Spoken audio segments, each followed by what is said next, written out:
spend my time staring out the window at a girl in the middle of it all. I don't know her name, but her face remains the same. I blame myself for not going that way. What if I came your way on this particular day? Hi, I'm Al Bangert, and you are watching I Always Wanted to Do That. This is a TV show that Mike Davis and I put together to explore people in Scituate who have interesting pursuits, careers, hobbies, or just other interesting topics. Today we're going to take a slight departure from our normal plan of having Scituate residents, and we're going to go to Marshfield and talk with Jim Cantwell, who represents Scituate. Now Jim, as you'll find out, is a Marshfield resident, a lifelong Marshfield resident, and here comes Mike now. So let's say hello, Mike, and follow him on in and talk to Jim Cantwell. Hi, Mike. Hey, Mike. Hi, Jim. Great How to see are you, you? Mike. Nice Wonderful. to see you. Nice to see you. Thank you. Happy New Year. Thanks for coming. Oh, thank you. Thanks for having us. You already met Debbie when you came in. Yes, yes. Boom, boom, boom.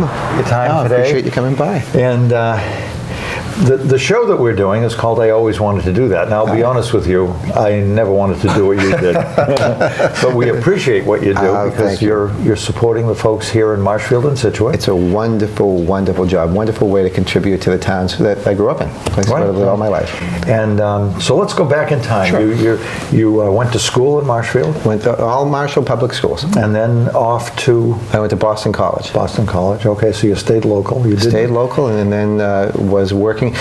Actually, my first thing, not to steal a question from you, but one of the things when I was in high school had learned at the time, actually take my for prop, since we're talking it was just about drinking water, Marshfield and Scituate, figure right now Scituate, all the investment that's being done to clean water pipes that are very, very old, right? And the investment that's being done throughout the town to improve water quality.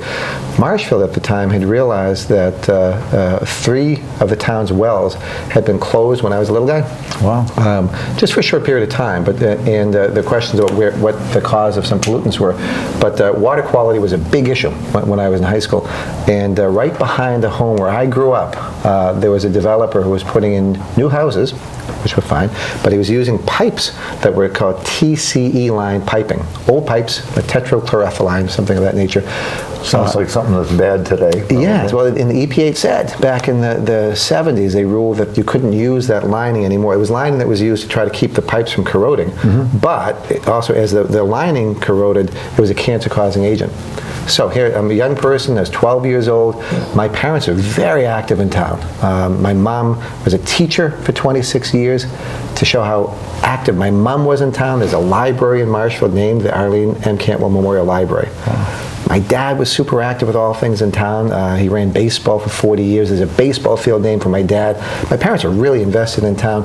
And because they were so active, people came to them and said, look, we need to do something about it. So they had a little house coffee at our home, brought some people in and talked about how a developer was putting in these pipes and that the water going back and forth as it would be flushed could cause harm.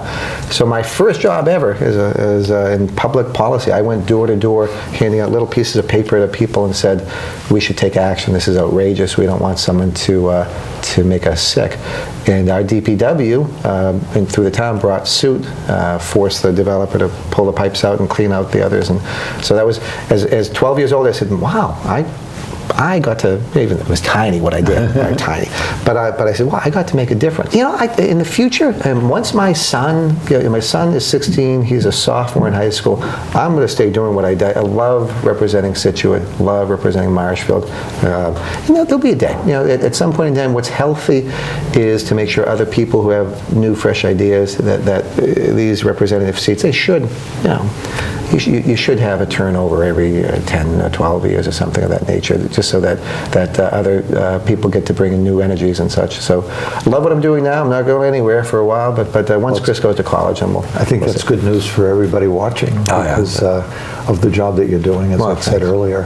Anything else that you'd like to share with us today? Yeah, what I most want to share is for Scituate residents, Scituate and Marshall residents should be so proud that, again, talking about public policy, the thing called flood insurance that people didn't pay a lot of attention to up until the last few years. Right. But the federal government had new regulations that would have crippled our entire Scituate way of life, because there were folks who were out by Lighthouse Road, Lighthouse Point, who were being given bills for $68,000 for 1 year of flood insurance. Wow.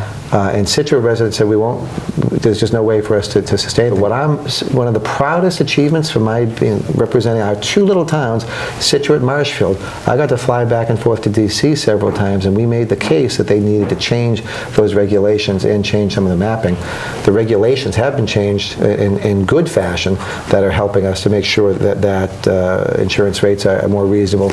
The mapping, we still have some work to do, because the new maps just came out, and there's some inaccuracies that we have to deal with. But that's when people who are watching, I want them to know that coming to a place like here to meet me at the Success office, coming to meet me at the Council on Aging, every day I can tell you people bring up important issues, and I want them to know they can really make a difference, and it's one of the greatest things about the job I get to do. You've been a public servant for 8 years, I think you said. Right. And what advice might you give to somebody watching the show tonight, or today, depending on when they're watching, that has been thinking about getting into politics or thinking to get into public service? What might you say to them? I think the thing for people of all ages, let me say first the examples of what we just talked about, of how people coming and saying this is an important issue, bringing their expertise, because I will freely admit I'm not the expert on all these issues. I tell my wife all the time that I come home every day with a new briefing book on an issue, and I say, honey, this is just like going back to college without all the drinking and things, right? but I love to learn every day. The idea for first of all ages, it's never too late to get involved, because we have so many volunteer boards in our towns where we need expertise of people. Certainly people running for office, people should look and say, these offices, it helps to have campaigns. I have a campaign every 2 years, some better than others, but we always are able to talk about issues and talk about the difference. For young people, the example I gave of being a young person, just going door to door, was really a great experience, because that's not a normal thing. I'm not, you're not used to going around talking to neighbors necessarily, but going through all the town saying this is something that's important. We do a program every summer where we have about 60 young people, high school students, college students, who basically it's a seminar type program that I have people that will come down and talk to students. I bring them to the State House. We bring them down to the Sheriff's Office so they get to see how that operates. In the past, we've taken them to John F. Kennedy Library, the Edward Kennedy Institute. Just I want to inspire young people to realize that we very much, one person, my whole life experience, one person absolutely can make a difference. It's just a matter of how we join together and how we work hard together, and it's the most exciting thing. So people watching, I'll make sure you guys will have for my contact information at the State House. If they want to call me at any time, it's 617-722-2140. People can email me, jim@jimcantwell.com. If going to the State House isn't comfortable, if you call right here, the 781-837-1960, that goes right to this office here in Marshfield. So always pleased to meet people and to talk about what's most important in their lives. And at some point in time, I guess you've invited us to come up to the State House. Would love to have you come up. Either continue this interview or have a different interview from the State House. Yeah, because we could bring you up just to walk and show you how we're a bill where we first file legislation, where that goes first, because I can give examples. Maybe have Frank Maraki from Scituate can talk about this seafood commission that we did, a marketing commission since seafood was on the mind, about how where we file that bill, and then where the hearing takes place, where the actual votes on the floor take place, and we'll bring it right to the governor's office and show right where he signs the legislation, so we can do the whole thing. For lunch today, I think we're going to have seafood. Yes, must be. Great. Well, thank you so much for your time. Thank you it's been so wonderful. Much. Appreciate you coming again. Likewise. Thank you. Well, that was a great episode. Jim Cantwell is a very interesting person. From age 12, he got involved in public service. kind of came to him, I think, through his mom and dad's involvement in his own community. So Jim has spent his life working with communities, our communities, Scituate and Marshfield and others in his past, on creating a difference in public service. So that was a very interesting interview by Mike. I'm glad that we were able to track Jim down. He's a very busy man. As Jim said, though, if you want to talk with him, it's easy to reach him on email. You can reach him at jim@jimcantwell.com. That'd be jim@jimcantwell.com. So a great episode. We have more to come. If you want to give us some advice of additional episodes you'd like to hear about, then contact us at sctv@scituatema.gov. That's sctv@scituatema.gov. So I'm Al Bangert, and thanks for watching.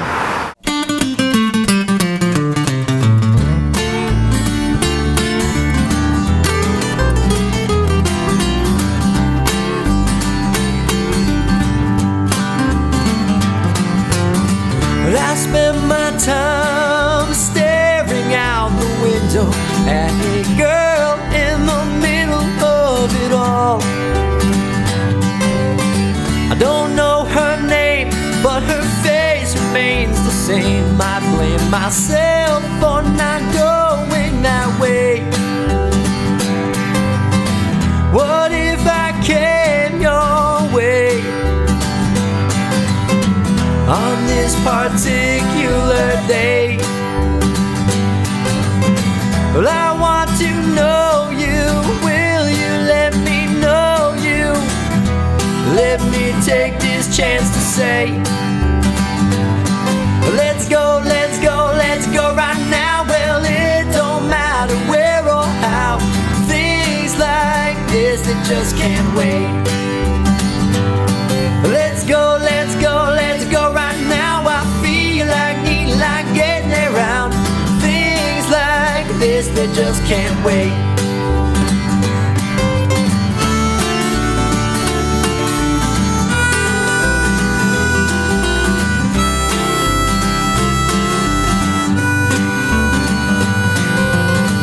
Her hair's tied back, she might be good, but she might be bad.